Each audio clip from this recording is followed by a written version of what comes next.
Ribarenje se od davnina smatralo jednim od najtežih poslova. Teške mreže, pune ribe, ručno su se satima izvlačile iz mora. Onda je polovinom 20. stoljeća izumljena naprava koja je taj posao uvelike olakšala. Čovjek koji je jednostavnim izumom pokrenuo revoluciju u svjetskom ribarstvu bio je Hrvat Mario Puratić. On je u Američkom uredu za patente 1954. patentirao kolotur za izvlačenje mreža. Taj velikan iz svjetske maritimne povijesti i kulture, rođen 1904. u Sumartinu na otoku Braču. Kao 25-godišnjak, poput mnogih naših otočana, krenuo je trbuhom za kruhom preko oceana u Ameriku. Došavši na američki kontinent, Puratić je neko vrijeme radio u čeličanama, te u luci u Brooklynu, a nakon Drugog svjetskog rata odlazi u Kaliforniju, u San Pedro, koji je postao odredište mnogih Bračana.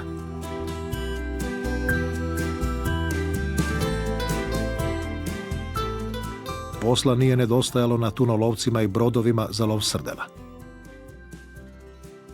Doseljenike iz Dalmacije smatralo se ondje pionirima suvremenog ribarstva i pokretačima razvoja ribarske industrije.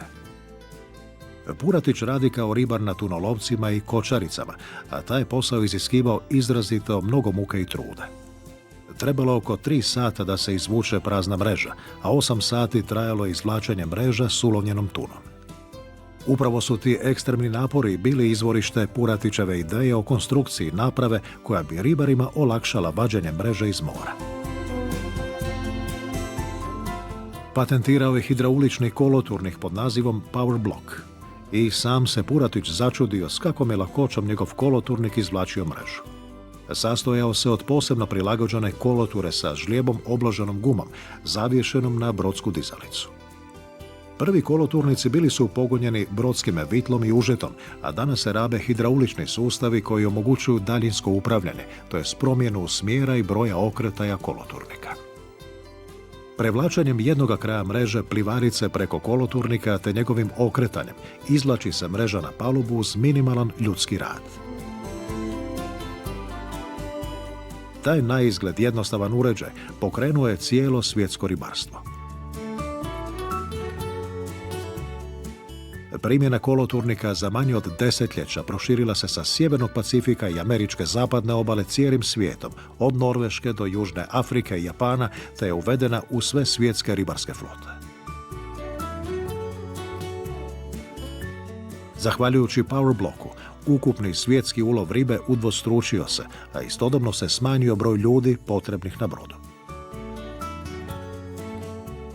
Najveću počast hrvatskom izumitelju odala je Kanada, na čijoj novčanici od $5 brod s Puratićevom napravom.